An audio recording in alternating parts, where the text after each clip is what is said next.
My dear brothers and sisters, as we live in this modern world, our society and our culture has had to adapt with certain modern day realities. One of the realities of the modern day that we are living in today is our cell phones, is social media, is the internet. And so we're beginning now to learn about the effects of social media. We're learning about the effects of having a device on us almost at all times.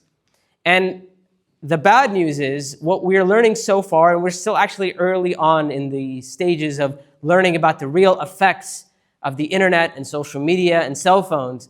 But so far what we're learning is not good. What we're learning is that we are developing an addiction to our devices.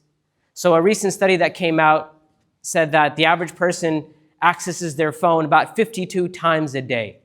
And you may think to yourself, well, what's the problem? Why is it a big deal? Okay, I look at my phone a lot and I access my phone a lot. Why is that a problem? Well, as I said, the studies that we are seeing now are telling us that our phones and social media are affecting our lives in negative ways, and I could say deeply negative ways. Whether it be our emotional and mental health, what we're finding is that social media and phones has a negative impact on it. Our emotional well-being are able to even regulate our emotions. Social media and phones and these devices are having a negative impact on it. Whether it comes to our relationships, we're seeing that social media is having a negative impact on it. Whether it be our relationship with our spouses or our children or even our communities.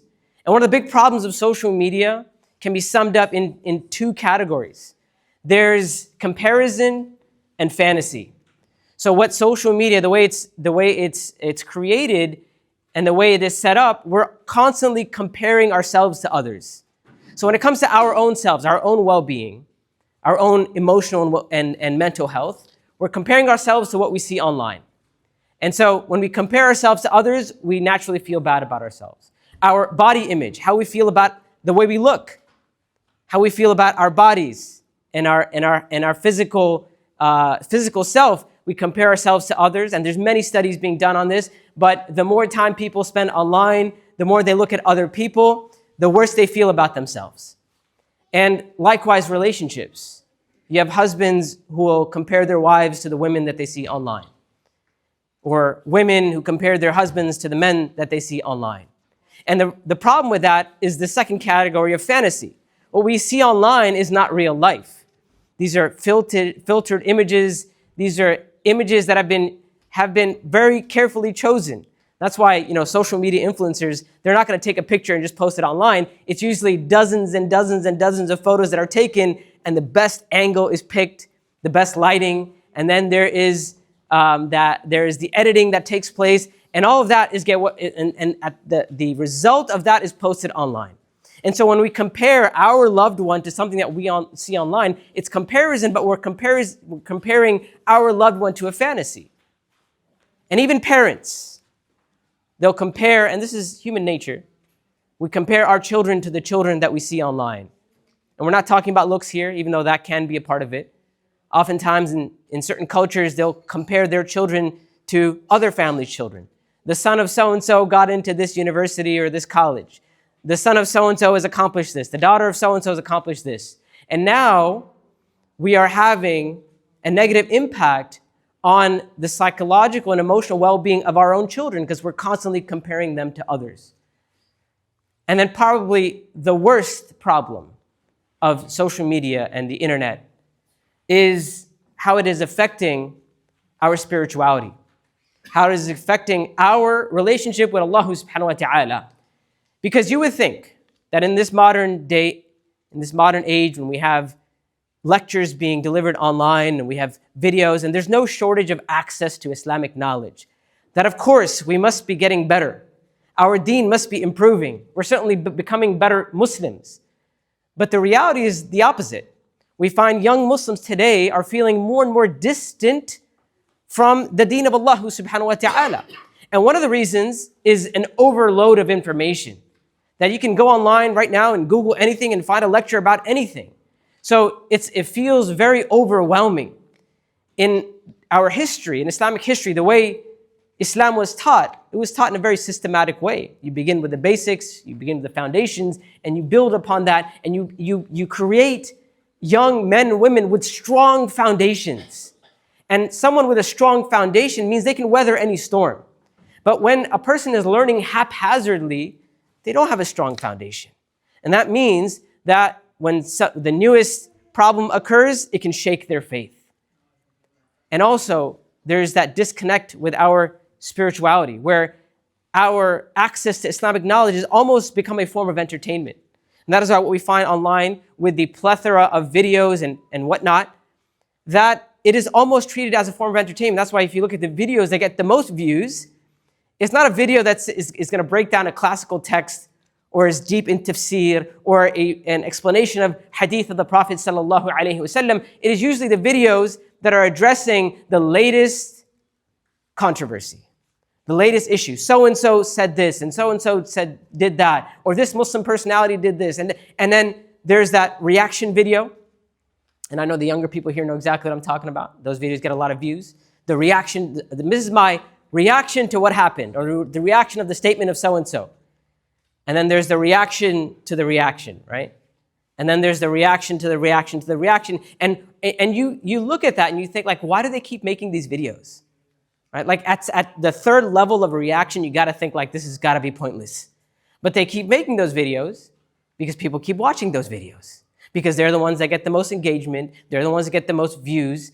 And that's why that's what's happening. That's what keeps happening. And so now our Islamic learning, the shaitan has deceived us into thinking that we are learning our deen, when what we're doing is we are actually becoming distant from Allah, because we're not talking about our deen. We're talking about people and personalities. We're talking about controversies and this issue and that issue. But when it comes to our real life application of our deen, that is not to be found.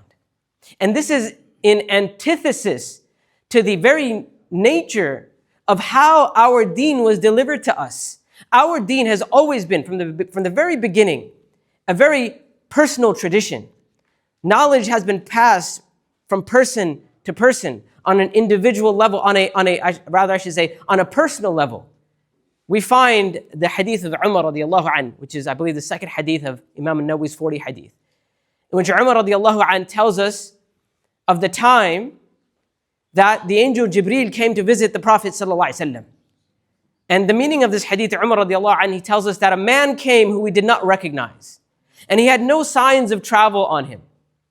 He said his clothes were completely white and his hair was completely black. And what that means is that if somebody was traveling, because there's two possibilities. If you don't, either you know this person or you don't. If you know this person, fine, they're a local, you know them. But if you don't know them, they must have traveled from somewhere.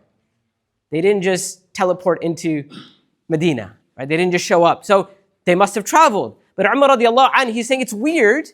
The meaning of his narration is that it's odd because he has to be a traveler because we don't recognize him, but there's no signs of travel on it. So his clothes are completely white. If someone was traveling in that time, they'd be covered in dust. Their hair would be covered in dust. But there's no signs of that. And Umar radiallahu anhu says this man approached the Prophet sallallahu alaihi wasallam. He sat right in front of the Prophet sallallahu alaihi wasallam. He said, فَأَسْنَدَ رُكْبَتَيْهِ إِلَى رُكْبَتَيْهِ. He put his knees against the knees of the Prophet sallallahu alaihi wasallam. That's a very close, intimate position to be in. وَوَضَعَ كَفَّيْهِ عَلَى فَخِذَيْهِ. He put his hands on the thighs of the Prophet sallallahu alaihi wasallam, and he said, Ya Muhammad, أخبرني عن الإسلام. O Muhammad sallallahu alaihi wasallam, tell me about Islam. And the Prophet explained to him the 5 pillars of Islam. Ya Muhammad, أخبرني عن الإيمان. And the Prophet ﷺ gave him the articles of faith, of Iman. He said, tell me about Ihsan. The Prophet ﷺ explained to him what Ihsan is. And then he said, tell me about the Day of Judgment, the signs of the Day of Judgment, and so on and so forth. At the end of this narration, Umar radiallahu anh says, the Prophet ﷺ asked me, Ya Umar, do you know who that man was? And Umar radiallahu anh says, Allahu wa rasuluhu a'lam. He says, Allah and His Messenger know best. And he says, Huwa Jibreel, Ataakum yu'allimukum dinakum. That was Jibreel who came to teach you your religion. This is how the tradition began. We know the angel Jibreel came, the very first revelation came to the Prophet ﷺ in the cave. That is how our tradition began. And so when we begin to move away from that tradition, yes, accessing knowledge online is easy. And there's benefit there, of course there's benefit. But if it is replacing this personal connection, then it becomes problematic. And that is why you are all gathered here, because inshallah ta'ala, you have this understanding that as a male Muslim, it is a requirement for you to go pray Jum'ah in person. And I'm telling you, if people could find a way out of that, they probably would. Right? But Allah has now, this is a requirement for us, so now we have to be here. And this means that at least once a week, for 20 or 30 or 40 minutes, now you are forced to be in the presence of your brothers and sisters, to build your brotherhood and your sisterhood, to learn deen, hopefully, inshaAllah ta'ala, in a personal way. So when I say social media is becoming problematic, there's so many ways. But probably the most dangerous way is our deen, is our spirituality. And I want to talk to you a little bit about this social media addiction. Because oftentimes, when you say to someone, listen, you're addicted to whatever it may be, they'll reply with, I don't have an addiction. When a person is in denial, they'll say, I'm not addicted. And I would say the vast majority of us, we don't really feel like we're addicted to social media or the internet or our phones. But the very easy way to test that is if you're not addicted, then leave it, put it aside. But what happens? What happens when we put aside our phones? And there have been studies that have been done on this. I'll tell you what happens. In the first few hours of putting your phone aside, let's say you listen to the Jum'ah khutbah today and you're inspired to put your phone aside and say, you know what? I'm going to take a break from my phone. Let me tell you what's going to happen. Within the first few hours, you're going to start to feel very anxious. You're going to feel like there's something wrong. Now, why does that happen? Well, that happens because the way we access our phones, every time we look at our phone, whether it be a message notification or social media or TikTok or Facebook, Instagram, whatever it may be, or WhatsApp, because I know the older generation says, we're not on social media. I'm not on TikTok. But you're on WhatsApp. It's the same stuff, by the way. People think that, if I'm not on TikTok or if I'm not on Instagram, I'm safe. It's the same videos that start at TikTok, then they go to Instagram, and then they go to Facebook, and then eventually they end up in the uncles and aunties and the ammus, and it ends up in their WhatsApp, right? It's all the same stuff, right? So a person says, I'm going to leave that, but when we access that, there's a hit of dopamine in our brain. That is what they call the pleasure chemical. It signals to our brain that this is a pleasurable experience. And what that, the release of dopamine, and dopamine is released when we enjoy any experience. That's why there's a release of dopamine when it comes to food and so on and so forth, a pleasurable experience. And so when we access our phone, this is a pleasurable experience. It signals to our brain that this is something pleasurable, but that also means that we want more and more of it. So as we're not getting those hits of dopamine, what happens is that we start to feel anxious, we start to feel anxiety. It is a problematic situation for us. This is why it is very hard to put the phone down. This is why you can be doing another activity which is really fun, but still you might pull out your phone. Have you ever been watching TV, which you would think is equally as exciting and fun as being on your phone? And you're watching TV and you still pull out your phone? You don't know why, but you still pull it out. This is also the reason why some of us will come to Jum'ah and we have a hard time putting our phones down. Right? The Imam is giving me a khutbah and like our phones are on, and I get the irony of someone's phone going off right now. But we have a hard time putting our phones down. Why? It's not because you're a bad Muslim or you're a bad person or you don't value the khutbah. It's because this is how we have been conditioned. And the khutbah, subhanAllah, is supposed to be a time of ibadah. We normally pray the dhuhr prayer at this time of the day. 4 rak'ahs. Allah subhanahu wa ta'ala has replaced dhuhr with salatul jum'ah. But jum'ah is 2 rak'ahs. So there's a deficit of 2 rak'ahs. How our scholars say that deficit is made up by the khutbah. Meaning the jum'ah prayer is not just the prayer, the salah.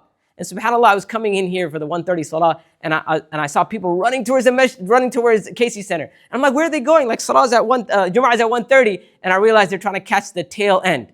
No judgment, right? Allahu alam, they maybe had work or an emergency, but the point is, sometimes we don't understand how important the khutbah itself is to our spirituality. And this is why I say how social media is affecting our spirituality. That's just one of the ways.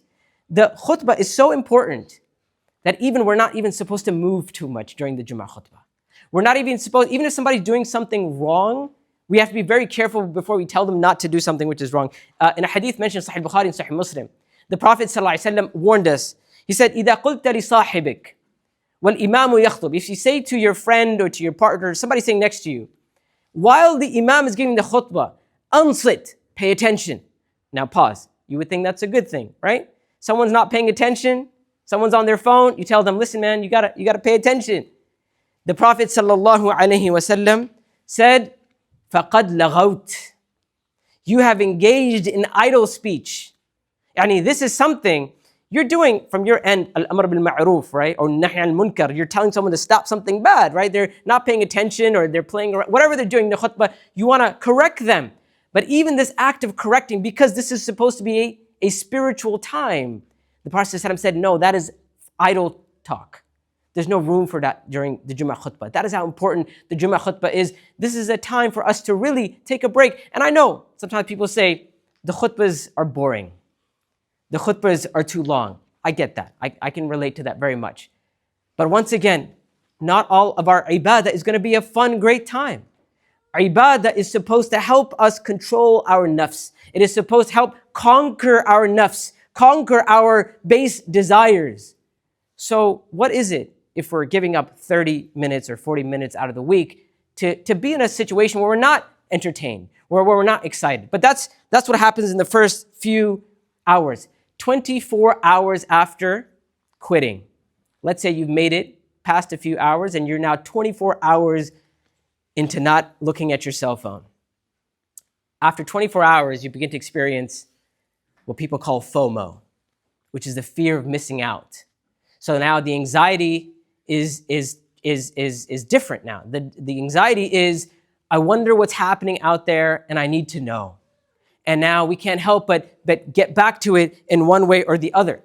And this, my brothers and sisters, this is not an accident. This is by design. The tech companies that have designed your phones, that have designed these apps, they have designed them for you to feel FOMO, for you to feel the fear of missing out. Because the idea is that they want your eyeballs engaged on the phone at all times. Because the reality is, the commodity, one of the most valuable commodities we have today is not money, is not property. It is your identity. It is your data. It is your attention. It's called the attention economy.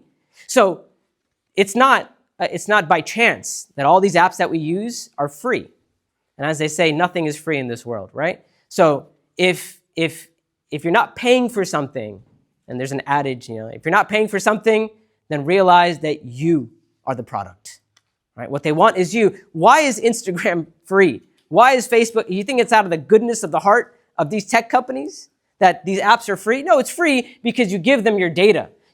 Every time you scroll and the things you click on and the things you view, that's data that you're sharing with them. And that is how these apps have been designed. 3 days after quitting, let's say you made it past 24 hours, 3 days after quitting, you begin to experience what they call phantom phone. And that is where you begin to imagine that your phone is on you. So even though your phone can be in the other room, you may think your phone is with you. And you may have actually already experienced this. Sometimes you think your phone's vibrating, right? You think there's a message, you pull it out, you're like, oh no, it's nothing, right? That's what's called phantom phone. But what we also begin to see, that after 3 days, our in-person interactions begin to regain their value to us. And so we begin to find in-person engagement to be more fulfilling. Because, when we're addicted to our phones, we're on our phones all the time. We know this, and we've been in that situation, at least I can speak for myself, where you're talking to someone, it could be a fairly interesting person. But what's on the phone is vastly more interesting because there's a whole world out there on the phone. You don't have to talk to one person. You can talk to thousands and millions of people. You can find out about the lives of millions of people. So that seems way more interesting. But within 3 days, we begin to value the people in our lives. And I'm especially speaking here to the parents. I understand that our lives are busy. And sometimes when we have work, the stress of work and everything else going on, and our child needs our attention, it's easy to hand them a device. I've been guilty of that myself. But we really have to think about the next generation. What is the tarbiyah? What is the education that we're giving to this next generation? We're replacing real life interactions with these devices. And I don't have time to get into the studies that have been done on how it affects child development, especially at an early age, access to the screens, how it affects the development of the brain and how it affects their attention span and, the spread of ADHD and all that kind of stuff. It's because of these devices. But after a few days, we begin to cherish these in-person relationships. After 5 days, after a week, what they have found is that our own attention span begins to increase. We find that people find actually improvement in their mental health. What they find is that they find improvement if there's somebody was suffering from anxiety or depression, there's an improvement in that. What they find is that even in their motivation, that they find themselves more motivated to accomplish the tasks that they want to accomplish in life. My brothers and sisters, the point of all this is that this is an inflection point for us right now in our lives. We have to decide right now how much of our lives are going to be glued to the phone and the internet versus are we going to regain and take hold of our relationships, whether it be our actual relationships, our family members and extended family, and so on, and also our relationship with Allah subhanahu wa ta'ala. أقول قولي هذا استغفر الله لي ولكم فاستغفروه إنه هو الغفور الرحيم. الحمد لله رب العالمين والصلاة والسلام على أشرف الأنبياء والمرسلين نبينا وسيدنا وحبيبنا محمد وعلى آله وصحبه أجمعين. Now, the first khutbah, all bad news. I understand. And some of you may be feeling kind of down right now, right? Like my whole life is on my phone. What am I supposed to do now? And look, I wish I could convince all of us, myself included, to just put the phone away for the rest of our lives. We would be much better off in our dunya and our akhirah as well. But that's not the world that we're living in today, right? Even this video right now, it's being recorded on a phone. And I normally give this khutbah with my phone in my hand, but today my phone's being used, so I have some papers in my hand. But normally people are like, oh, that's grand of you to talk about not being on the phone and you're holding a phone and delivering the khutbah. Well, that's the reality of the world that we're living in. So we cannot look at this issue as an all or nothing issue, that either you completely get rid of your phone and go live off the grid and you find a mountain or a cave or somewhere, you go live there, or khalas, you completely give in. There has to be a way for us to manage our relationship with social media and our phones. And we do this in our lives in many other ways. When it comes to entertainment, when it comes to other desires of ours, we manage it. If we were to eat everything we like to eat at all times, we would very quickly lose our health. If we were to only engage in those activities that are fun for us at all times, we would very easily, quickly lose control of our lives. So likewise with our phones, we need to at least start thinking about taking breaks. At the very least, just as we fast from other things, we need to start fasting from our phones. Perhaps there are some times of your day where you can say, you know what, I'm just going to put the phone aside. Perhaps if you're a parent and you're in a family, you can say, look, there's got to be some time in my life where there's just family time. Or perhaps Jum'ah, maybe, hopefully, you're inspired by this khutbah, by the will of Allah subhanahu wa ta'ala. So today, maybe you say, you know what, Fridays are a day. It's supposed to be a day full of barakah, of blessings. It's a Mubarak day. It's a minor Eid for us as believers. So perhaps on Friday, I will take 1 hour out of my day and put my phone away, just for 1 hour. But these are changes, inshallah ta'ala, that we can make to help us improve, as I said, not only our relationships in the dunya, but our relationship with Allah subhanahu wa ta'ala. هذا والله تعالى أعلم.